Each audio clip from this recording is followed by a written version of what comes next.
Hello everyone, today we will learn how to record inventory using the FIFO method.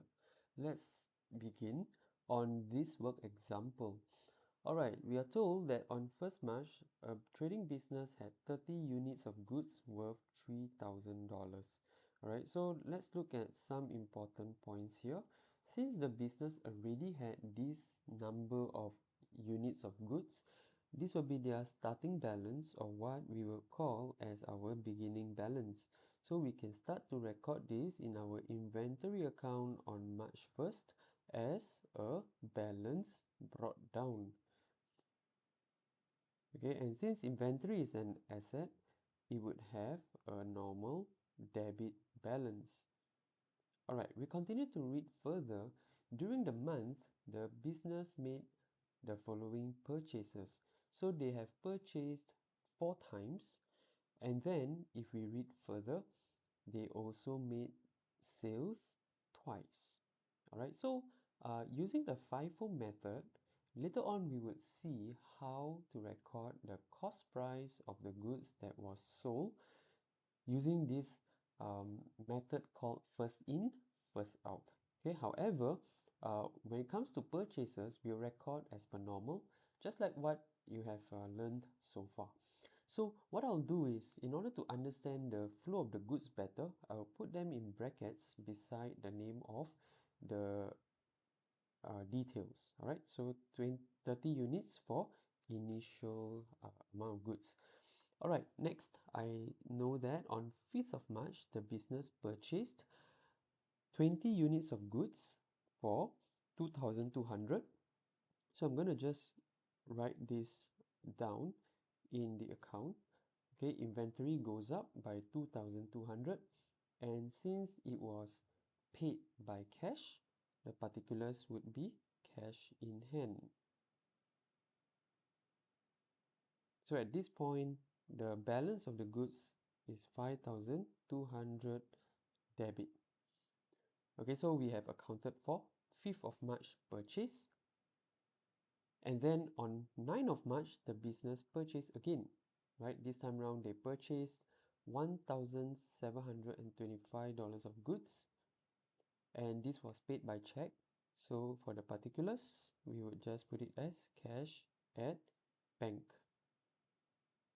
Okay, so let's also include the number of units of items, so 20U and 15U respectively.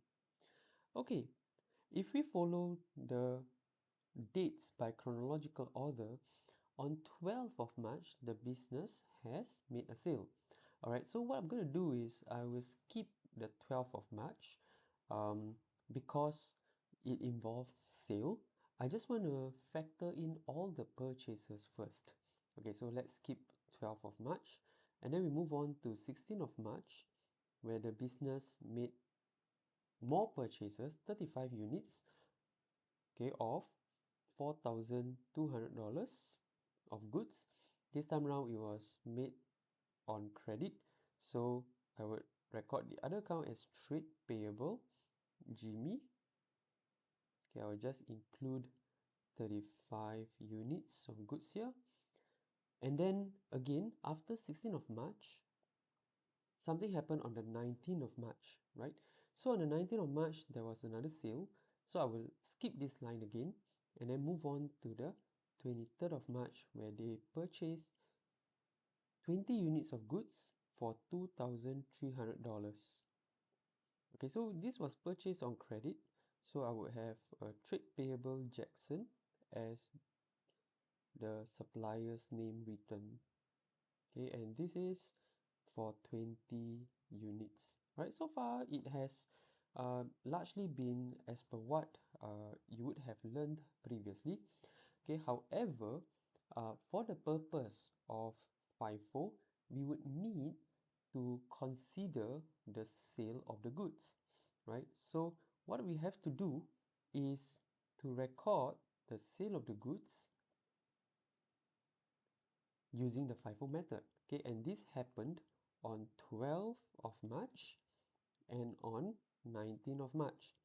Okay, we know that when the business sells goods, okay, the inventory account will decrease. So the amount will definitely be placed in the credit column. Okay, and then inventory is paired with cost of sales, right? So we would need to place cost of sales as the corresponding particulars. Okay, so at this point, we have to be very careful as to what amount do we record for the cost of sales. Okay, so on 12th of March, the business sold 50 units. Okay, these 50 units will need to be taken from the different batches of goods. Right, so how exactly do we record this? Okay, we need to know where these 50 units come from.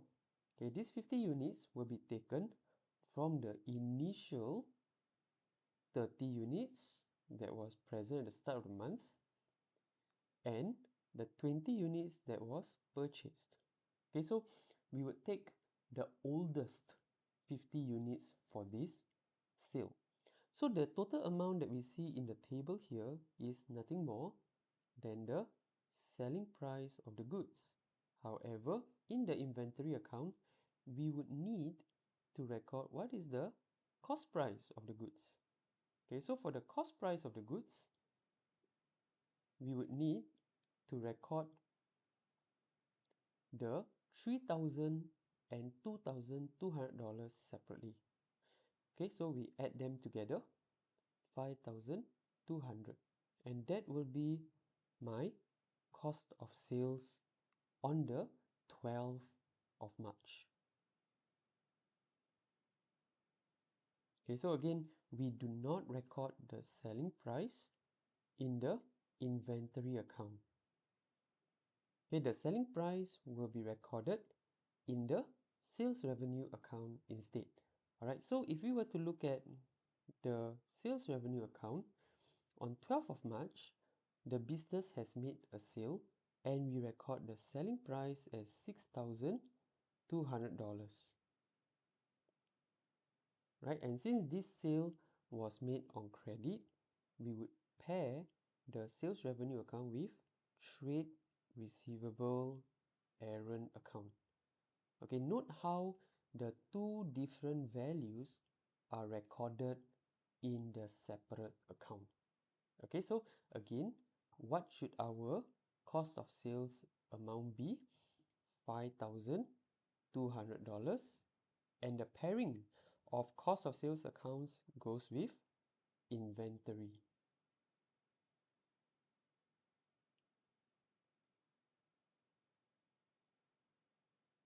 Alright, with that, we can move on to the next date of sale, which is on the 19th of March. Alright, let's try again. On the 19th of March, the business has made a sale and the sale amount on 19th of March is for 15 units. So where did we take these 15 units from?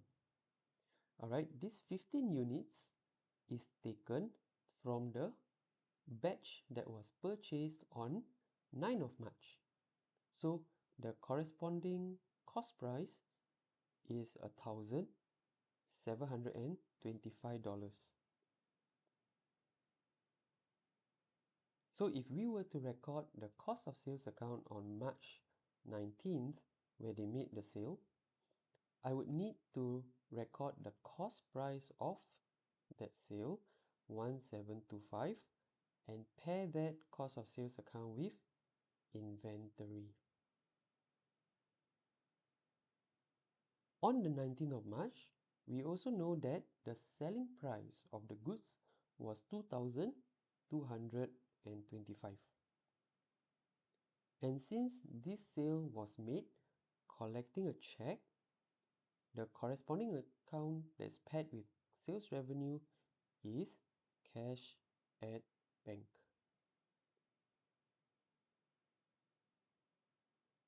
Alright, so at this point, we have to be very clear of the two amounts that are involved, especially during the sale of goods. So when it comes to FIFO method, we would need to identify what is the cost price of the goods that was sold, and we would need to select the corresponding batches of the goods that was used to sell. Okay, so if we follow the logic, okay, we would know that the business has already sold some batches of goods and some batches of goods remain, right? So what do we record these remaining goods as? Okay, so if we were to again look at the remaining goods, it will be the 35 units and the 20 units left. These were not sold and they will be part of the remaining balance that will be used for sale in the next month of April. So for the balance that is brought down, we would need to consider the remaining goods that are not sold, 55 units.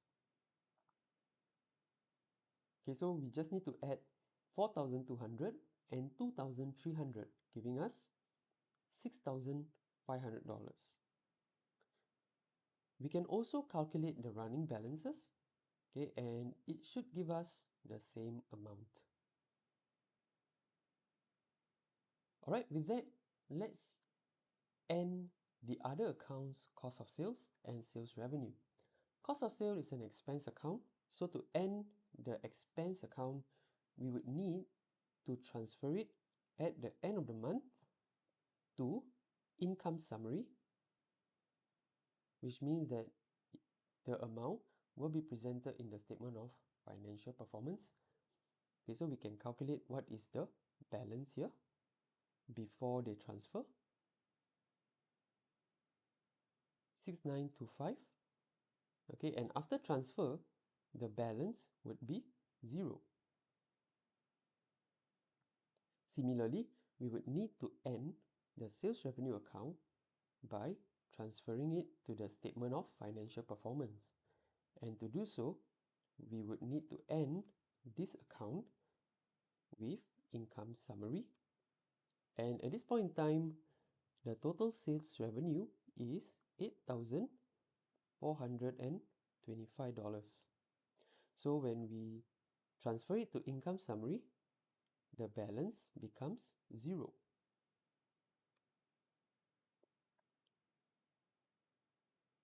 Moving on to the next part, calculate the sales revenue for the month. We can actually look at the sales revenue account simply taking 6,200 plus 2,225 to give us 8,425.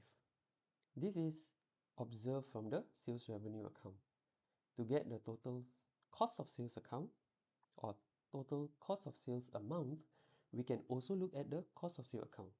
5,200 plus 1,725 to give us 6,925. And we know in the statement of financial performance, when we take sales revenue minus cost of sales, we would get gross profit, which means the profitability just from buying and selling goods. So to get the gross profit amount, we just need to take the sales revenue or the net sales revenue if there is sales returns and subtract the cost of sales, which is the cost price to purchase the goods. Okay, and that would give us the gross profit. So you can use your calculator to calculate what is the amount of gross profit. And we should get the amount of $1,500. Alright, with that, we have completed this question, and you may want to review some of the key pointers that was covered previously. Alright, I'll see you in the next video.